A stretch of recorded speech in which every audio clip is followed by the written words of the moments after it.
புதிய பிரச்சாரத்தில் மத்திய காசாவில் இஸ்ரேல் கட்டாயமாக இடம்பெயர்வு உத்தரவை பிறப்பித்துள்ளது. இஸ்ரேலிய இராணுவம் மத்திய காசாவில் உள்ள பாலஸ்தீனியர்களுக்கு புதிய கட்டாய வெளியேற்ற எச்சரிக்கையை விடுத்துள்ளது. இஸ்ரேல் பாதுகாப்பான மண்டலம் என்று அறிவித்த போதிலும் தொடர்ந்து தாக்கி வரும் அல் மவாசி பகுதிக்கு தெற்கே செல்ல உத்தரவிட்டுள்ளது.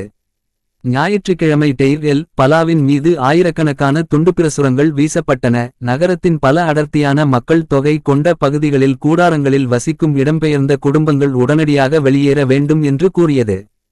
உணவு தேடி அலையும் நிராயுதபாணியான மற்றும் பட்டினியால் வாடும் பொதுமக்கள் மீது இஸ்ரேலிய இராணுவம் தொடர்ந்து கொடிய தாக்குதல்களை நடத்தியதால் அப்பகுதியில் உள்ள ஹமாஸ் போராளிகளுக்கு எடுக்கப்படும் என்று இஸ்ரேலிய இராணுவம் எச்சரித்தது.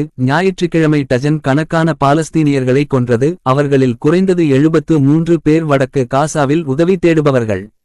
எக்ஸில் ஒரு பதிவில் டெய்ர் எல் பலாவில் தங்கியுள்ள குடியிருப்பாளர்கள் மற்றும் இடம்பெயர்ந்த பாலஸ்தீனியர்கள் உடனடியாக வெளியேற வேண்டும் என்று இராணுவத்தின் அரபு மொழி செய்தித் தொடர்பாளர் அவிச்சே அத்தே கூறினார். ஹமாஸ் காசாவில் நிலைமையை முறையான இன அழிப்பு என்று அழைக்கிறது. காசா முழுவதும் இஸ்ரேலின் நடவடிக்கைகள் கொலை, பட்டினி மற்றும் தாகம் இனப்படுகொலைக்கான கருவிகளாக பயன்படுத்தப்படும் முறையான இன அழிப்பு என்று ஹமாஸ் கூறுகிறது. ஊட்டச்சத்தின்மையால் 70க்கும் மேற்பட்ட குழந்தைகள் இறந்தது மனிதகுலத்தின் மீதான கரை என்றும் சர்வதேச சமூகத்தின் மௌனம் கூடுதல் குற்றம் என்றும் ஹமாஸ் ஒரு அறிக்கையில் தெரிவித்துள்ளது. பசி, தாகம் மற்றும் நோயால் காசா மக்கள் இறக்கும் போது ரஃபா கடவையின் பின்னால் ஆயிரக்கணக்கான டன் உதவிகள் தேங்கி நிற்கின்றன. காசாவில் உதவி மையங்களிலும் திட்டமிட்ட கொலை பொறிமுறையிலும் படுகொலைகளுக்கு ஆக்கிரமிப்பு மற்றும் அமெரிக்க நிர்வாகம் முழு பொறுப்பேற்க வேண்டும் என்று பாலஸ்தீன குழு தெரிவித்துள்ளது. உயிர்காக்கும் உதவியை நாடிய 900க்கும் மேற்பட்டோர் கொல்லப்பட்ட GHF தளங்கள் குறித்து அவசர விசாரணை நடத்த ஹமாஸ் அழைப்பு விடுத்தது. தெற்கு இத்தாலியில் காசாவிற்கான உதவி கப்பல் புறப்பட்டது.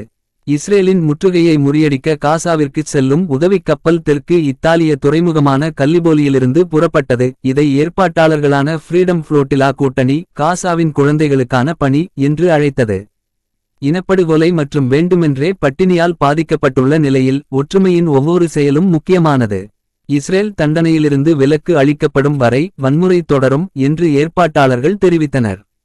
1968ஆம் ஆண்டு மறுபயன்பாடு செய்யப்பட்ட நோர்வே மீன்பிடி இழுவை படகான ஹண்டாலா என்று பெயரிடப்பட்ட இந்த கப்பலில் பாலஸ்தீன குழந்தைகளுக்கான மருத்துவப் பொருட்கள், உணவு மற்றும் உதவி உபகரணங்கள் உள்ளன. இந்த கப்பலில் ஐரோப்பிய சட்டமியற்றுபவர்கள், மனித உரிமை ஆர்வலர்கள் மற்றும் பத்திரிகையாளர்கள் உட்பட சுமார் 20 சர்வதேச பங்கேற்பாளர்கள் உள்ளனர்.